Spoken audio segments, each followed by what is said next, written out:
C'est l'heure de notre café politique de ce vendredi 13 septembre. Je joins Fredericton, mon collègue de CBC, Jacques Poitras. Bonjour, Jacques.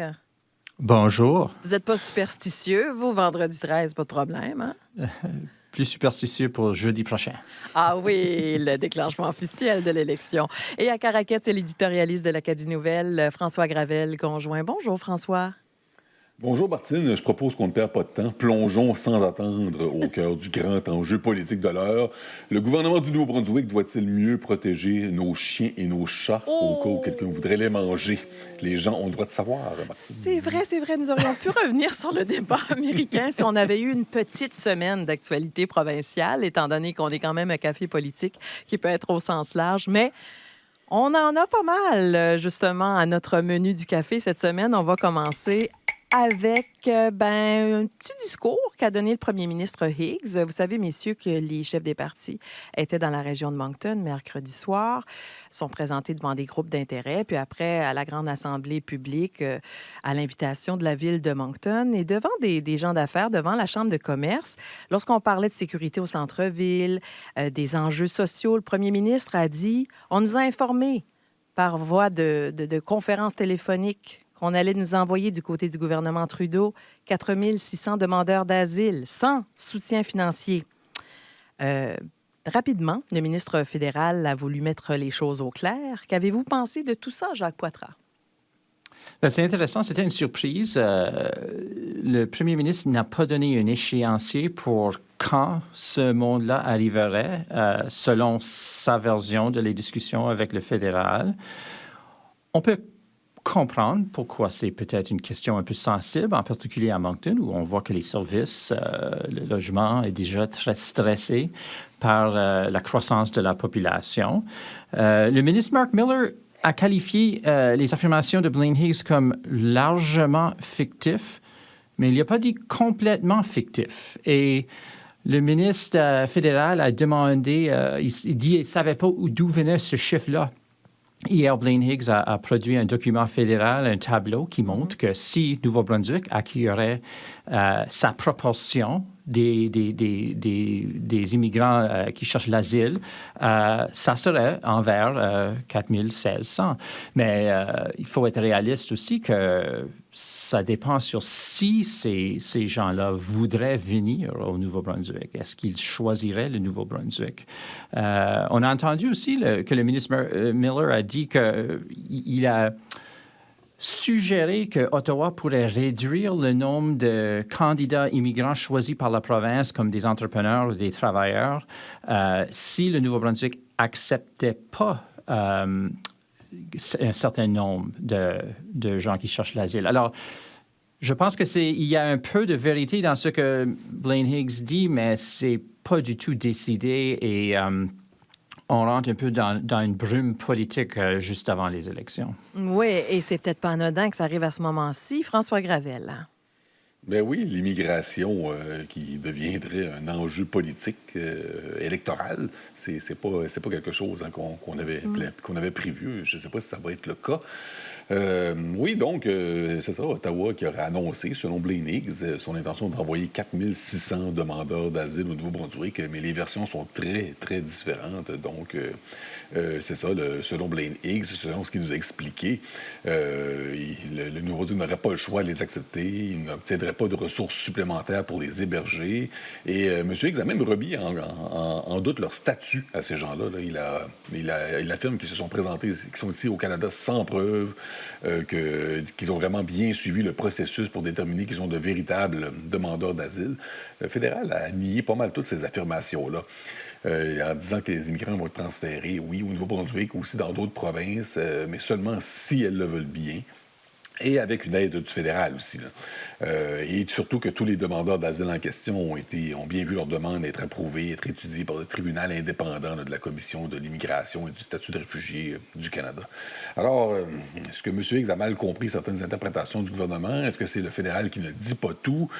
On ne le sait pas, mais bon, ça soulève quand même des questions à savoir quel genre de campagne qui va être menée. Est-ce que, je le répète, est-ce qu'on s'enligne vers une campagne où l'enjeu de l'immigration va être discuté non pas sous le prisme de comment les accueillir, mais plutôt sur est-ce qu'il y en a trop au Nouveau-Brunswick? C'est pas quelque chose que j'avais prévu du tout, mais c'est peut-être vers ça qu'on s'enligne. Ben, nos voisins du Québec, avec leur capacité d'accueil, ont quand même pavé la voie à un certain discours politique qui pourrait rebondir dans la campagne électorale. C'est vrai, il y a toujours, on se le disait plus tôt cette semaine, il y a parfois, devrais-je dire, des enjeux surprises comme ça qui se pointent, Oui. qui deviennent clés dans les campagnes électorales à suivre. D'ailleurs, nous le disions, c'est jeudi, Jacques et François, avec l'élection à date fixe du 21 octobre, donc jeudi 19 septembre, que sera lancée officiellement la campagne électorale. Mais c'est dimanche dernier que le Parti libéral a officiellement lancé sa campagne. On a profité, François Gravel, de l'investiture de Susan Holt dans sa circonscription. C'était comme une formalité pour créer une fête autour de ça. Qu'avez-vous pensé de ce qu'on a voulu mettre de l'avant comme image, peut-être, oui, mais aussi comme ton à ce début de campagne? Il y a plusieurs étapes pour un parti politique là, avant et pendant une campagne électorale, et l'une d'entre elles qui a une importance, c'est l'Assemblée d'investiture du chef dans sa circonscription. Ce ne sont pas les grands congrès là, démocrates et républicains là, comme aux États-Unis, mais ça a quand même une certaine importance. Et le Parti libéral s'est assuré de cocher plusieurs cases comme il l'avait planifié. D'abord, ça sert beaucoup à donner l'image d'un parti qui a le vent dans les voiles. On a entouré Mme Holt un peu une fête, comme vous avez dit, Martine, entouré de sa famille, de ses candidats du parti à travers la province et de centaines de militants aussi. Une assemblée d'investiture du chef, c'est toujours un moment spécial pour un parti. Là. Je l'écrivais récemment dans un éditorial dans l'Acadie Nouvelle. L'Assemblée, c'est un peu une grande messe. Là. Les militants sortent de là énergisés, convaincus que plus rien ne peut les arrêter, qu'ils vont gagner l'élection. Et les militants progressistes conservateurs vont vivre ce moment-là aussi bientôt, là, avec Blaine Hicks, là, quand viendra le moment de son assemblée à lui. Et parfois, et c'est probablement ce qui va arriver peut-être, ça se passe même pendant la campagne électorale. Et dans le cas des libéraux aussi, on en a profité aussi pour lancer la campagne, mais aussi pour présenter un slogan que je trouve bien. Là, vous avant tout, c'est court, c'est punché, ça rime. Et Mme Holt a aussi profité de l'occasion pour parler de ses priorités qui vont être les soins de santé. Alors, c'est bien réussi, c'est une étape bien réussie pour les libéraux, mais c'est pas une étape difficile à livrer. Les autres partis vont faire de même. Jacques? Oui, autrefois, on voyait ces congrès d'investiture-là pour les chefs pendant la période officielle de la campagne. Et je questionnais souvent l'efficacité de cette décision parce que pour un candidat, disons, de Restigouche ou du Nord-Est, venir à Fredericton, conduire, retourner après, ça prend toute une journée de la campagne et chaque minute, chaque heure d'une campagne est très important pour un candidat. Alors, c'est intéressant que les libéraux ont choisi de le faire plus qu'une semaine avant le déclenchement. Selon le monde qui était là, il y avait beaucoup d'énergie, beaucoup d'optimisme à propos de l'échange des libéraux. L'autre chose que j'ai trouvé intéressant, c'est que il y avait j'étais pas là, juste pour être clair, mais il y a du monde, je dirais, de la gauche politique autour de Fredericton qui était là et qui parlait très favorablement de Susan Holt, des personnes qu'on aurait pu attendre allaient appuyer le Parti vert. Alors, je me demande si on voit là une dynamique, un peu d'un ralliement autour de Susan Holt parmi les électeurs qui veulent débarrasser des conservateurs dans cette élection. On va passer à notre troisième sujet. Parce que là, on a balancé ça. Là, on a commencé en parlant des inquiétudes du premier ministre, chef des progressistes conservateurs en lien avec l'accueil de demandeurs d'asile pour les Bleus. On a parlé du lancement de campagne des Rouges. À l'issue de l'élection du 21 octobre, François et Jacques, il est possible qu'on ait un gouvernement libéral ou conservateur, majoritaire ou minoritaire, mais les Verts là-dedans préparent le terrain. Et je vais commencer avec vous, Jacques. J'entendais Simon Ouellette dans un extrait ce matin, un candidat vert, dire « Nous, là, on veut préparer le terrain. » Peut-être dans 3, dans 4, dans 5 ans, dans 6 ans, j'y crois. Et alors, si on détient la balance du pouvoir dans un scénario minoritaire, on a nos demandes. C'est en effet un petit peu ce à quoi travaille le leadership du parti, Jacques. Exactement. Les Verts ont convoqué une conférence de presse hier pour leur première annonce de la campagne, première promesse, un engagement. C'est un paiement pour les gens aux faibles revenus de 25 pour les aider avec leur facture d'énergie Nouveau-Brunswick. Mais j'ai posé la question à David Coon, est-ce que ça va être une condition pour votre appui si aucune parti gagne une majorité le 21 octobre? Et il n'a pas dit oui ou non, mais il a dit que les Verts préparent une liste de demandes qui vont être en effet, les conditions pour leur appui. Et si l'élection est très serrée, comme on peut peut-être attendre, les Verts vont avoir la balance du pouvoir dans l'Assemblée s'ils retiennent leur siège, s'ils retiennent une présence dans l'Assemblée. Et là, ça va être une question vraiment, un jeu d'échecs pour les Verts de décider que seront leurs conditions. C'est difficile d'arriver avec une longue liste de 20-25 demandes. Souvent, on voit une partie dans cette position qui choisit 4 ou 5 dossiers très importants, comme l'NPD à Ottawa a fait. Espérons que ce n'est pas comme étudier ou convoquer un comité, mais des vraies idées. Et c'est la base des négociations avec le parti qui a gagné la plupart des sièges. Ça pourrait être très intéressant. L'autre avertissement pour Simon Ouellet, c'est souvent, on voit dans ces cas-là, c'est pas le troisième parti qui gagne beaucoup de popularité pour avoir entré dans une entente comme ça. C'est le plus grand parti. Alors, il y a un risque aussi pour les Verts. Oui, peut-être qu'on pourrait tirer des leçons de comment ça se passe. Justement, vous parliez d'Ottawa, François Gravel. Est-ce qu'on verrait une entente comme celle entre Jog Meeting et Justin Trudeau survenir entre David Coon et Blaine Higgs ou Susan Holt? C'est à voir. Oui, c'est à voir et M. Kuhn a refusé de se rendre jusque-là. Jacques, en posant sa question à M. Kuhn avec son reportage aussi, a lu dans mes pensées. Cette semaine, je me préparais en prévision de notre couverture de campagne électorale à l'Acadie Nouvelle et je me demandais justement si on s'enligne vers une minorité, qu'est-ce que David Cohn va faire? Quelles seront ses conditions? Et c'est d'autant plus important que M. Kuhn a déjà dit par le passé qu'il ne serait pas prêt à appuyer un gouvernement progressiste conservateur dirigé par Blaine Higgs.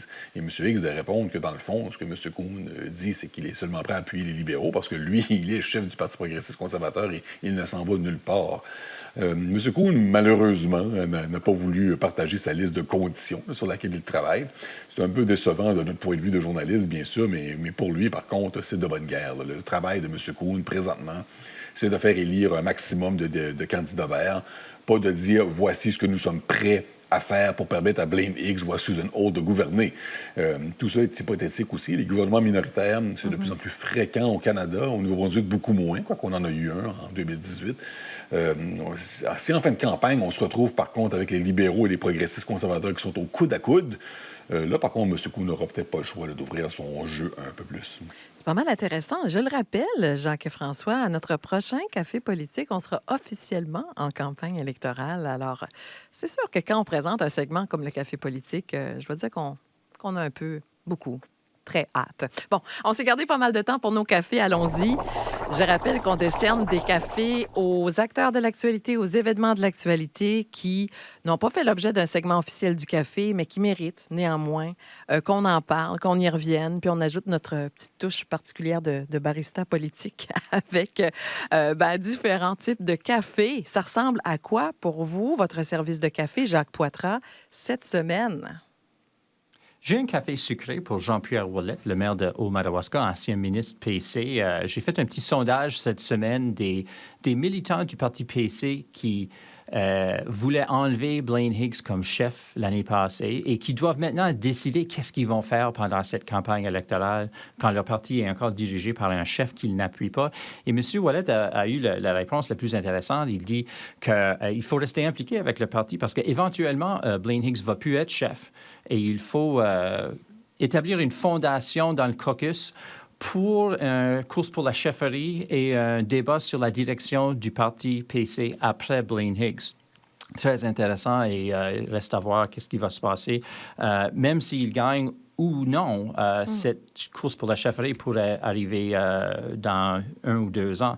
Et un café sucré pour Bruce Fitch, ministre de Santé, qui a probablement fait son dernière annonce comme ministre de Santé, dernière annonce de sa longue carrière en politique hier, qui a annoncé une nouvelle structure de paiement pour les médecins, pour les encourager de participer dans des cliniques collaboratives. C'est intéressant que ce n'est pas une promesse électorale, c'est une annonce du gouvernement. Ces paiements-là vont commencer la semaine prochaine, même avant la campagne. On peut peut-être demander si le débat politique et la pression politique autour des cliniques collaboratives a poussé le gouvernement d'agir plus vite, mais c'est quelque chose qui est concret et qui va arriver. Alors, peut-être un bon comme au revoir, dernier moment pour Bruce Fitch en politique. Ah oui, c'est bien dit. On oublie là, que certains de nos politiciens vivent leurs derniers jours avant qu'on ne tombe en campagne électorale, ceux qui ont décidé de ne pas se représenter. Ça prend du courage pour se présenter en politique. François Gravel, vos cafés cette semaine? Je faisais un petit clin d'œil au début du segment en parlant des chiens et des chats là, qui ont été mentionnés dans le débat des présidentielles aux États-Unis. Je l'ai écouté, ce débat entre Kamala Harris et Donald Trump. Je n'avais pas écouté le premier avec Joe Biden. Je l'avais regretté un peu après tout ce qui s'était passé.